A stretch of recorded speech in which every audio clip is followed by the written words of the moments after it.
get away. I need to get away. I got caught up in my old ways. Can't believe I waited so long. Good afternoon, wherever you are across the globe. Welcome to On The Sofa with yours truly, Esther Austin. Well, today again, I'm interviewing Andrew from the brand new Heavies. How are you, Andrew?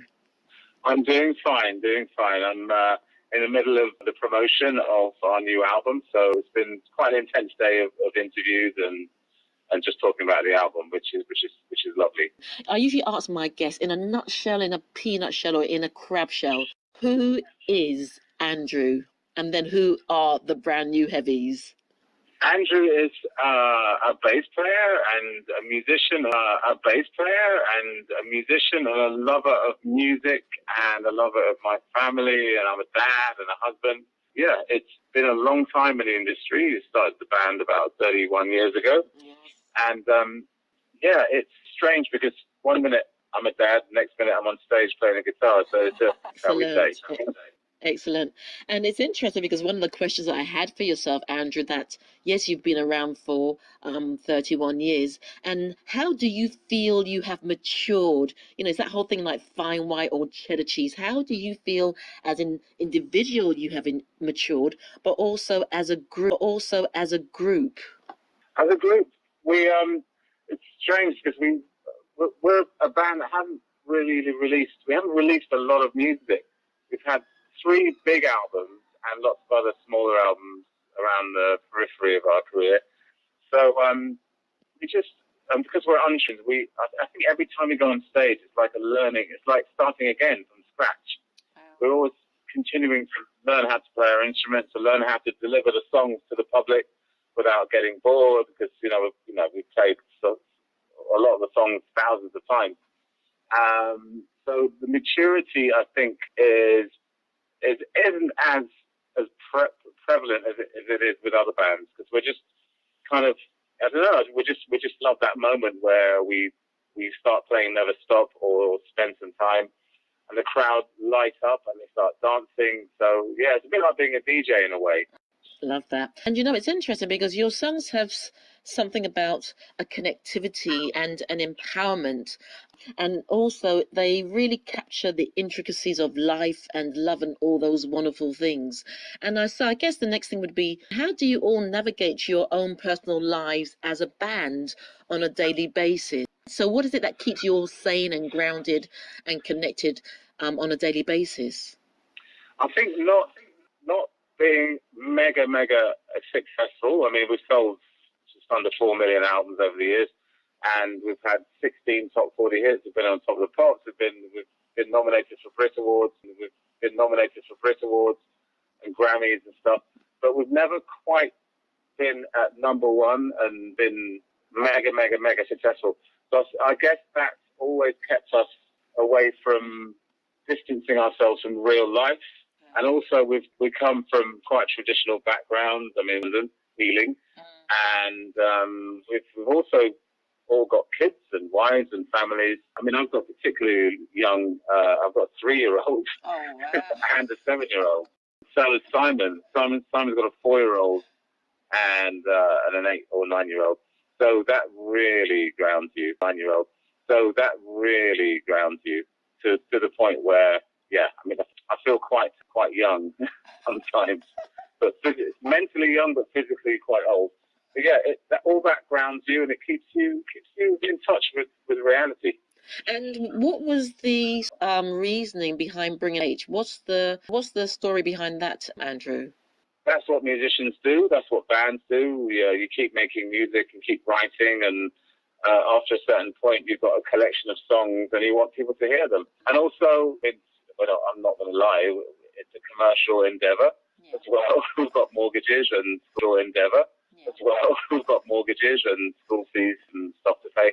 So, these days, most bands are surviving on playing live. And luckily, we've got a great live show.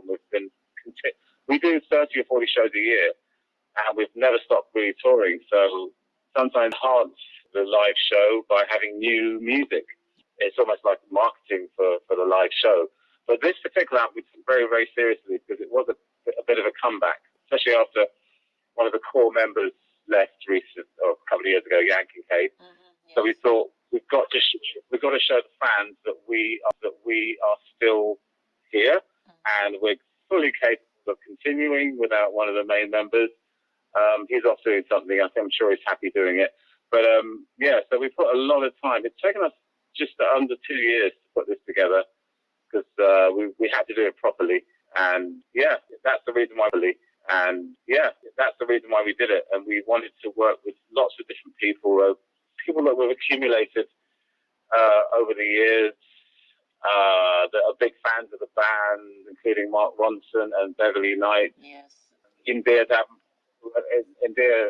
Davenport, everyone knows, is on the album also. So we just wanted to have a big coming together of people that love the brand new Heavies. Fabulous. And I took an excerct out of the brief that was sent around, which I think really encapsulates what you guys are about. And it says, for us, it's always what you guys are about. And it says, for us, it's always been about a love of funk and the positive things which go with it, like dancing, hanging out, and having a good time, says Simon, of one of the pop's most stylish and enduring partnerships. We didn't invent the wheel, but we did reinvent it to a certain extent by going back to the people in America. That love of music never goes away. And so I'm sort of feeding on from that, Andrew. Some of the people who really inspired you, as I said, in the States, can you name some of those individuals? Yes, I mean, there's loads. I mean, I always tend to go for James Brown, who helped me learn how to, listening to his music helped me learn how to play the bass. Actually, Bootsy Collins was one of his bass players from the early days. So listening to that and just learning how to create grooves and syncopate and just be really very sparse with the bass lines and just putting it as a massive influence. Stevie Wonder, obviously. Yes. Even Miles Davis. I used to listen to as a 14-year-old. I discovered jazz. I got an FM radio when I was 14, and I was just spinning around the tuning wheel, and suddenly I heard this incredible music that I'd never heard before. I didn't even know it was called jazz, but it sounded unbelievable, and I figured out years later that it was actually Miles Davis that was playing on the radio. So listening to that, I learned how to put together melodies because he's one of the best improvisers. So all of his solos are all in my head, and I think I draw on that to write music or to write lyrics and songs. But those are the three, and also a guy called Al Jarreau, who is unbelievable. There's an album called Breaking Away that was a life-changing moment when I heard that album. And there's lots of elements of that I still realise that I'm kind of not nicking from him, but they just pop up when you're trying to write a brass line over a song. These little lines pop up in my head, and months later I realised, oh, that's where it came from, and you remember where you heard it on another piece of music. Brilliant. And from the album, maybe this might be quite a difficult question to answer, Andrew, but can you, from the album, which were two tracks that really, where you thought, yeah, we've really got it? I mean, the album is probably an amazing album as a whole, but which two tracks particularly stood out for you? On this current album? On this current album, yes. Yeah. The two tracks that really stand, it's not massively one of the big commercial singles. It might be, you never know, it's early days. But there's a track called Destiny that is a collaboration with Saida Garrett, who wrote two of our biggest singles, actually. She co-wrote Sometimes with Yankee Cade and You Are the Universe with Me. And that's You Are the Universe with Me. And that song came about, I remember the day we signed the record deal with Acid Jazz. We went into the studio with a couple of other band members, Matt Steele and Luke Harris, drummer and keyboard player. And we just got this groove together, and we took it home, and we made a few changes with it from nowhere. And I thought, we can't, this has to be, I've got to send this to Saida because I knew she'd love it. A few days later, she sent it back, completely finished, harmonies, all the different vocal sections. She's such a professional. The way that we finished it and produced it, I think it's one of the most well-crafted songs. we've ever put together. Another song is that I love is called Stupid Love. And that's featuring our new singer that we're touring with at the moment called Angela Ritchie. That's a song that came about quite a while back, but it was just sitting on the shelf for a few years. That's another song that I think I'm quite proud of that. Cause musically, it's like a proper song with a bridge and a key change for the verse and stuff. But I felt quite proud when we finished that because it's like a proper song, not just a groove or a dance track. It's a song that I think will last the test of time. Brilliant. And it's interesting, your upcoming tour, and I love the title of it, The Funk is Back. I mean, that is just so loaded. It just represents who the brand new Heavies really are. I mean, you've shared about some of your processes, you've shared about the album. So what can we expect when you get up stage? What are we going to expect from the brand new Heavies when you get up there to serenade us and to just party on down with the audience? I think what we like to do on stage is really give the crowd what they expect, what they pay their money to come and see us for over 30 years. We play all the obvious big hits from the 90s, Universe and Midnight at the Oasis and Never Stop, and sometimes we give them all the things that they want. Even if we've got a new record out, we don't really don't like to do too many things that the crowd don't expect. It's not cheap to go and see a band, so you're laying out 30, 40 quid to see us, and you want to hear certain songs. So we always make sure we play the classics. But on this tour, we are going to drop in a couple of, maybe 2 or 3 new ones that people would have heard on the radio. So it's what you expect to hear, or what you expect to feel. We're going to be smiling and dancing around just as much as the crowd. Excellent. And the next question, Andrew, is, when you are up on stage personally, where do you go? I always ask my guests this question because just watching artists perform, it takes people in different places. But what does it do for you? Touring's great, but there's a lot of waiting around and a lot of boredom. My guitar tech hands me my guitar and I walk onto the stage. It's almost like going into a dream. I mean, I'm walking on stage, I'm playing a bass guitar, there's people looking at me, smiling and dancing. I think to myself, what an amazing, incredible privilege it is to be doing this for such a long time, doing exactly what I love. And I just go into party mode, and I have a little glass of wine before, or maybe a glass of champagne before, and I think tying yourself in with how the crowd are feeling, because it's a party for the crowd, and we always try to make it a party on stage. So yeah, it's just like walking onto. I feel like I'm walking on, but I'm actually in the band, which is kind of weird.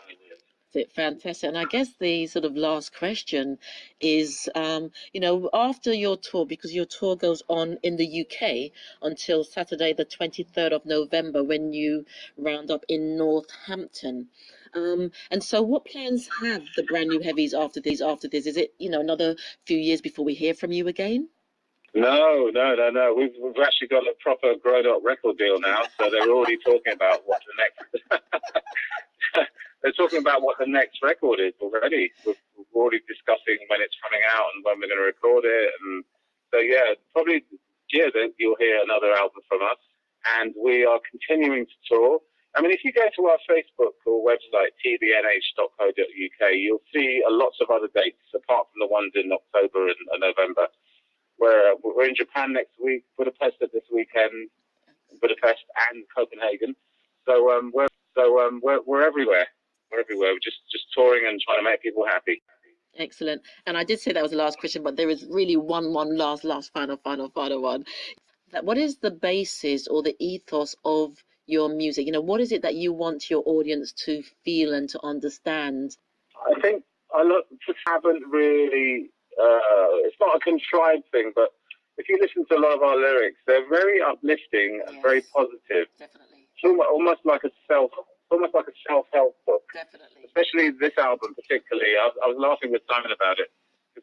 There's one song called "Just Believe in You," one called "Just Believe in You," which is about self-confidence and being encouraged and seeing yourself as your best partner and just believing in yourself, really.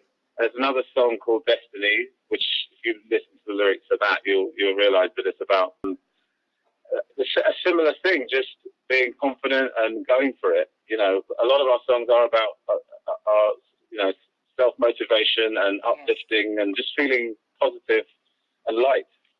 It to be, and especially from the tracks that I was sent, you know, that's the essence of what I'm getting. So fabulous. Well, thank you for your time. Wishing you all the best with your tour. Keep inspiring, keep partying, keep, you know, touching down with that glass of wine. And yeah, I hope to see you at one of your events.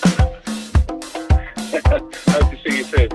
All right then, take care. Thank you so much.